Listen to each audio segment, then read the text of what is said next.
Welcome back to my channel, sports fans. Okay, let's get into this one right here. Wemby, I'm hurt. I'm hurt, just like the rest of the superstars, right? And in this one, we're going to talk about also LeBron James leaving social media. Oh, God, please don't leave. We gonna miss you, LeBron. You did so much for the NBA, man. You changed the game, man. If it wasn't for you, man, the NBA ratings wouldn't be down like this, man. The NBA wouldn't be dead if it wasn't for you, man. Please come back, man. We just don't know what we do. What we gonna do without you, man?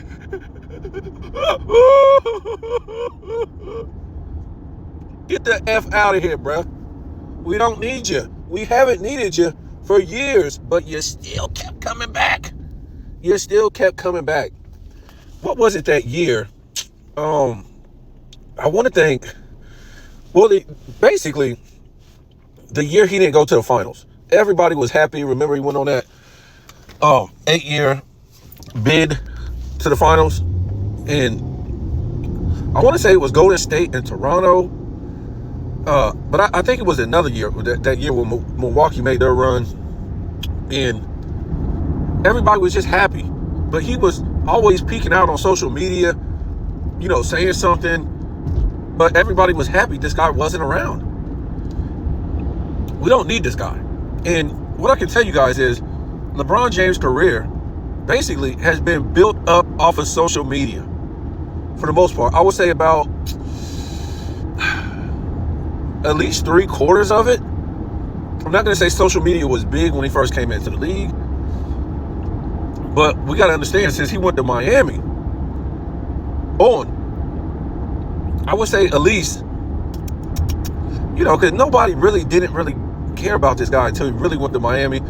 All we knew back then, 2010, 2009, 2008, 2007, this guy was basically a choke artist, right? And we were like, I think he can, I think he can, I think he can, I think he can. And no, he couldn't. So he ran behind other teams' number one franchise players. Just leave the super team aspect out of it, right? Just put that into the equation, right? Other teams' number one franchise players. Not once, but twice he did that to win championships, right?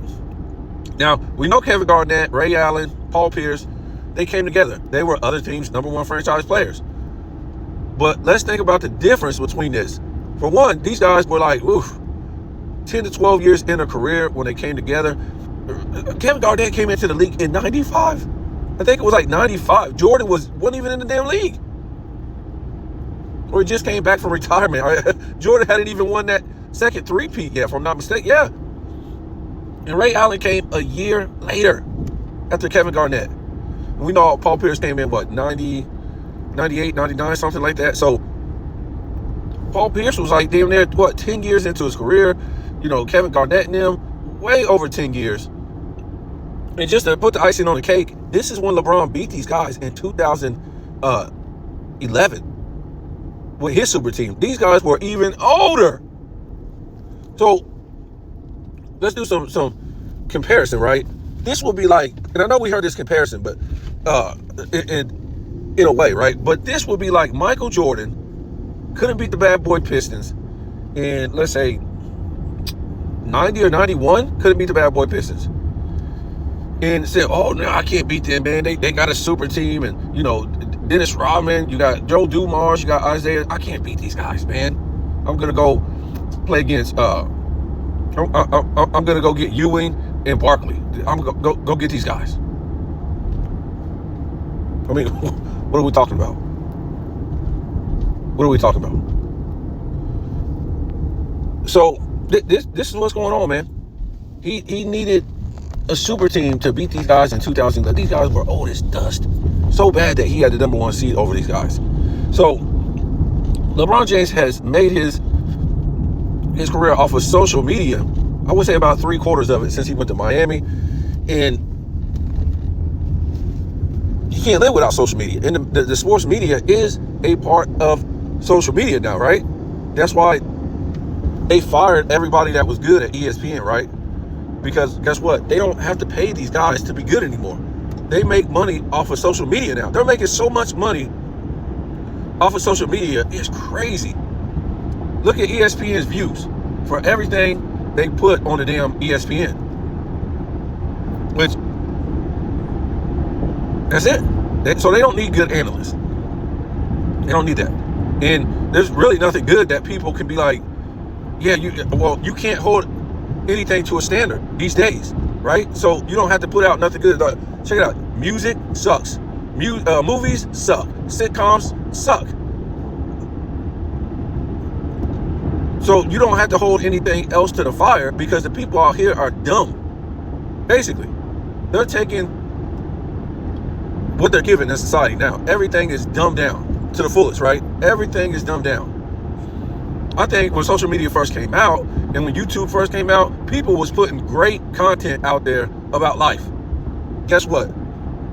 Now they done shut that down. They got all these Masons out here, Freemasons. They got all these gatekeepers. Now you can't even share nothing about reality, about anything that's real anymore. They will shut you down real quick. They got all these agents out there lying, doing the job of the gatekeepers. And there's a lot of gatekeepers out here, folks. A lot. So, and LeBron James is one of them. So, what you guys got to understand is, from what I know, this guy kind of got mad about them talking about Bronny James. Why would this guy even put his family out there? I'm going to say this. I know it sounds crazy because, like I said, we have been dumbed down. I promise you, people were smarter, more intelligent 20 years ago than today.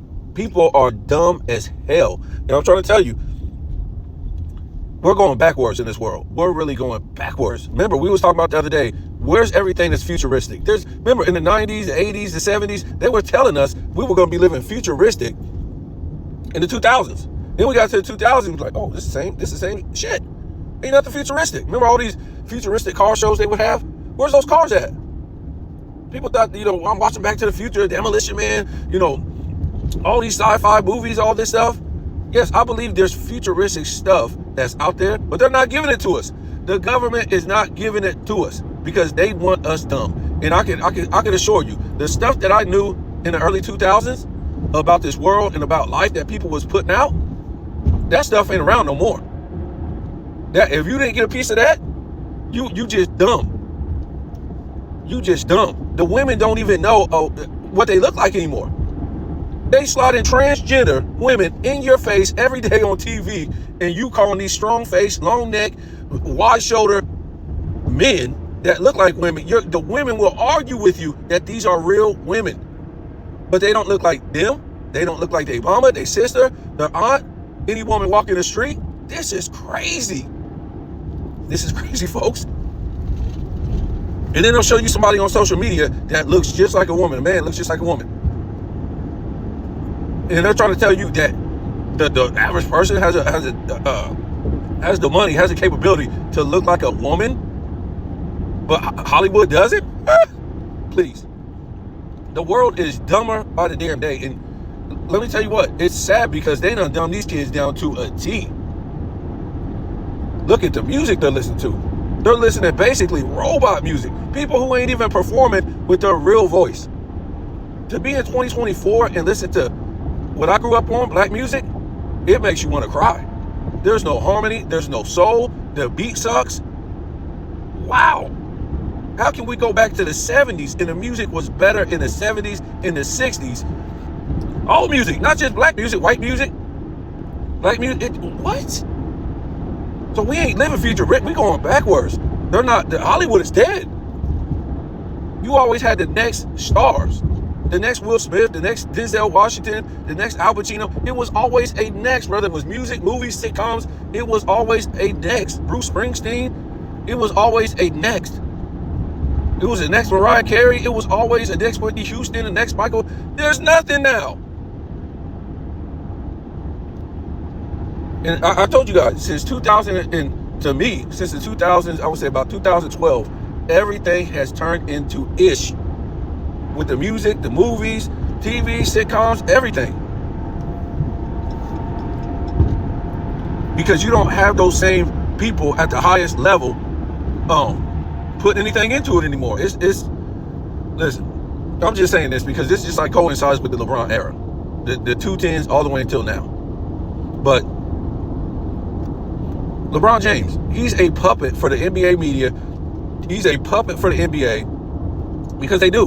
Once this guy got rolled over by plumbers in the 2004 Olympics, 2006 FIBA, he done got out-dunked by plumbers. A plumber done won the dunk contest twice. And this guy didn't get a piece of that, never in his career. He done got beat by Joker twice.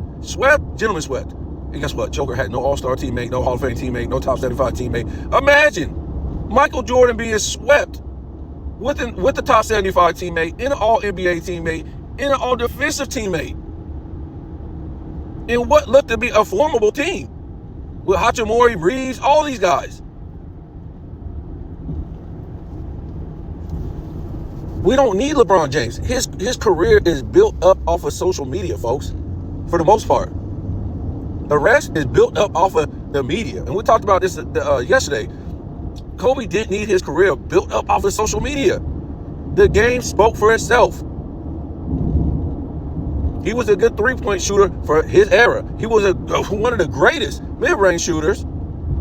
He was one of the greatest slashers to the basket. Good free throw shooter. So the guy was you got guys in his own era that will put him the best of all time or top 5.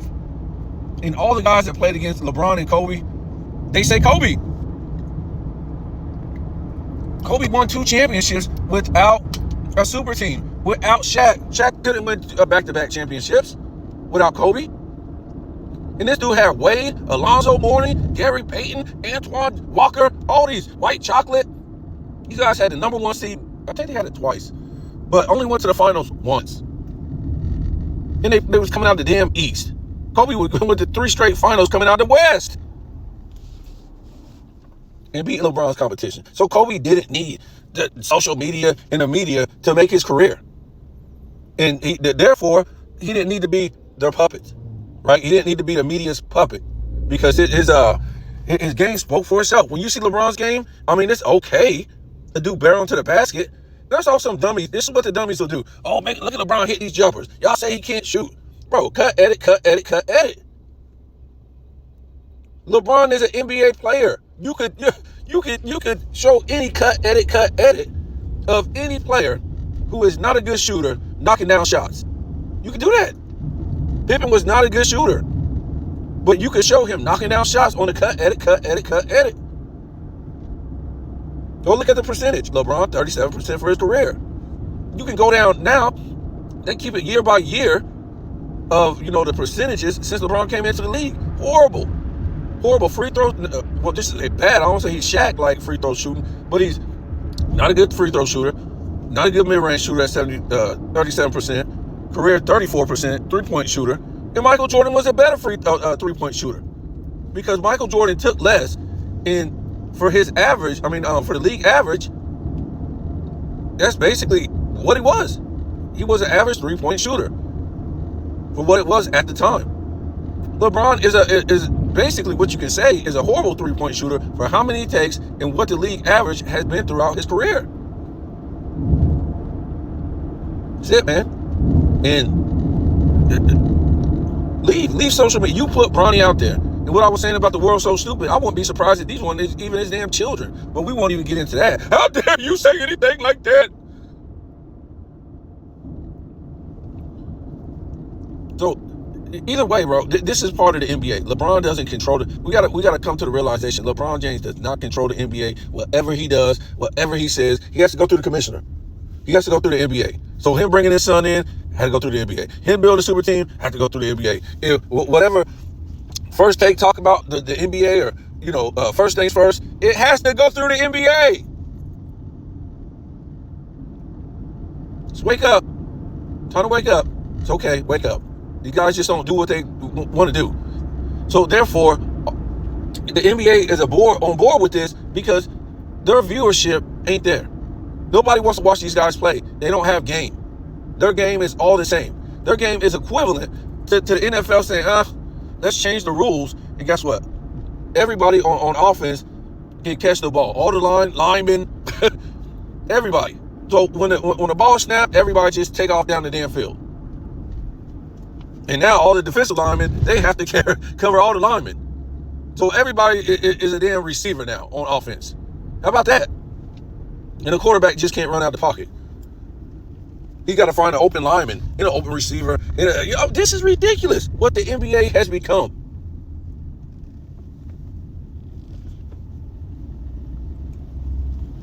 And it goes back. I mean, you could just look at this thing. It has nothing to do with anything that these guys are talking about. It's because of this butt whooping these guys took from the world in 2004, 2006. And the NBA saw that these guys just weren't good enough as the guys in the past. Right? And they had the nerve to compare these guys, this Olympic team, to the 92 Dream Team. Like, are we kidding? And it just backfired in their face that you're trying to tell me that 92 Dream Team is going to have struggles with slow-footed Rudy Gobert and rookie Wemby? Barely beat them. I mean, that blew up in their faces really bad. It could barely beat Serbia. This is an embarrassment. Michael Jordan, Magic Johnson, these guys on that Dream Team will run down these guys' damn throat. They would embarrass them. Embarrass them. And for LeBron James to show up at 39 years old trying to get a gold medal, that's embarrassing too. Michael Jordan would never do anything like that. Just like he would never bring his son in, because it would be disrespecting the players at the time, disrespecting the competition, and disrespecting the NBA product, right? And even though Michael Jordan won in the league at the time, that would be disrespecting, I don't think he was, that would be disrespecting his competitiveness by bringing his son in who didn't deserve it. Remember, college back then, it was more grittier. It was better competition in the early 2000s. So Michael Jordan would never disrespect the league like that. That would be disrespecting NBA players. That would be making a mockery out of a league that he built. He helped build this thing. He got the torch passed to him to keep it going and not make a mockery out of it. This is LeBron James. A guy, and we talked about this. This guy didn't have the torch passed to him. That's the problem. He went and built a super team to start winning. So the torch never got passed to this guy. In fact, the media left Kobe for dead, and they try to build a NBA with LeBron James without the torch even being passed to him. And it has backfired in their face. And we talked about this the other day, that Kobe in 97 was a bench player in 98, and this guy was already getting a torch passed to him by Michael Jordan every game they played, whether it was in the regular season, the All-Star game. That's all they talked about was Michael Jordan passing the torch to Kobe Bryant right in Shaq's face. Right in Shaq's face. Right in everybody's face, really, that was playing at the time. I would say that was younger. Definitely not the older players. Even though most of these players were in the All-Star game were better than Kobe Bryant at the time. But they already knew this guy's potential was off the charts. And by 2003, 2004, forget about it.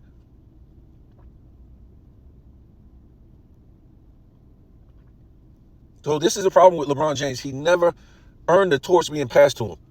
The media took it and gave it to him, and has been, giving this guy a crutch his entire career of why he's losing, why he don't have enough help, why this, because the torch was never passed to this guy.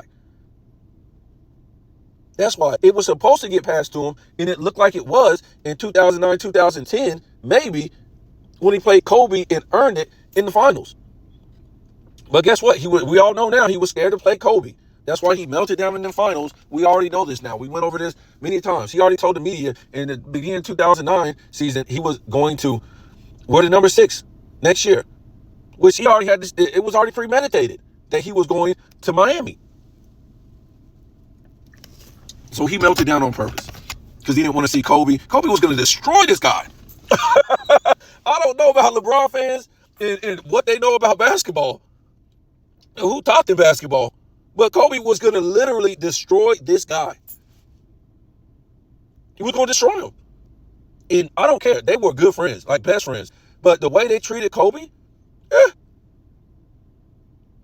Kobe was going to destroy this guy. and his career was going to be over, folks. Over.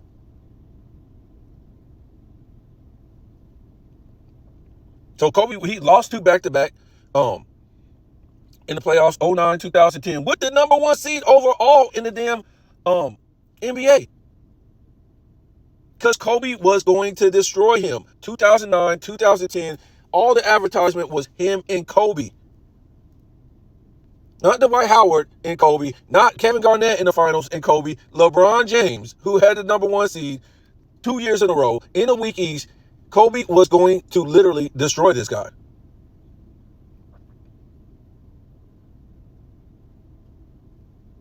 And he took off and pooped. Not only did he lose, he went and built a super team to make sure if he had to play Kobe in the finals, that Kobe would destroy him. That's how weak this guy is. Imagine this guy shows up with a super team and then Kobe does make the 11 finals. This would be ridiculous. But they would have some excuse. Oh, this is the Lakers. This is their 4th time in the finals in 4 straight years. What do you expect LeBron James to do? This would be the excuse. So until we talked about this shit, until they get rid of LeBron James and the commissioner, this league is not going to get no better. He destroyed this league. And the media helped him. Them is facts, folks. The face of your league didn't want to participate in a dunk contest, didn't want to be a competitor, so he built super teams, load manages, says a whole bunch of stupid stuff on social media, press conferences, gets everybody fired. So there's no standard in the NBA for anybody else below him to uphold. Oh, and brought his son in. There's no standard. This guy, literally, him by himself, chased half the fans away. Because they didn't like him. He wasn't no Magic Johnson in that type of persona. Bill Russell or, Kareem Abdul-Jabbar and Michael Jordan. He wasn't that. Or Kobe. Kobe wasn't about the nonsense. Kobe was about getting on the court. I'm going to pass Michael Jordan in rings because that was the ultimate goal that made you one of the best. Rings. Winning. Not excuses, not building super teams and winning. Man, Michael Jordan had a super team. Michael Jordan had a super team. They had a super team. These characters were already there when Michael Jordan came, except for Dennis Rodman. That's it. It would be nice. It would be nice if LeBron won championships with Dennis Rodman, grabbing rebounds. What's up? I might go to the store real quick right here to the okay.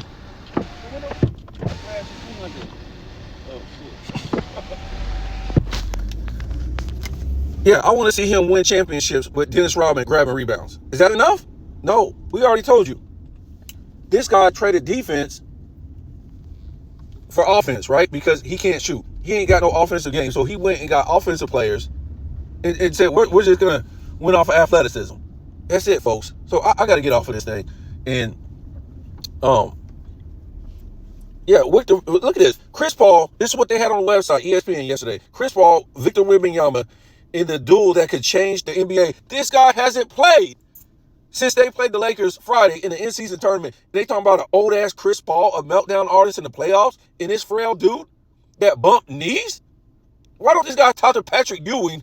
This guy basically looking like he wearing damn knee pads all of his career. Well, I ain't saying the latter half of his career in playing. I'm sick of these dudes. I'm sick of these guys. This guy, I told you, I'm not going to do another video on Victor Wembanyama, but he's not going to make it. In this running gun offense, he's not going to make it. He's frail. He's not going to make it. He's soft. He's frail. He's feminine. He ain't going to make it.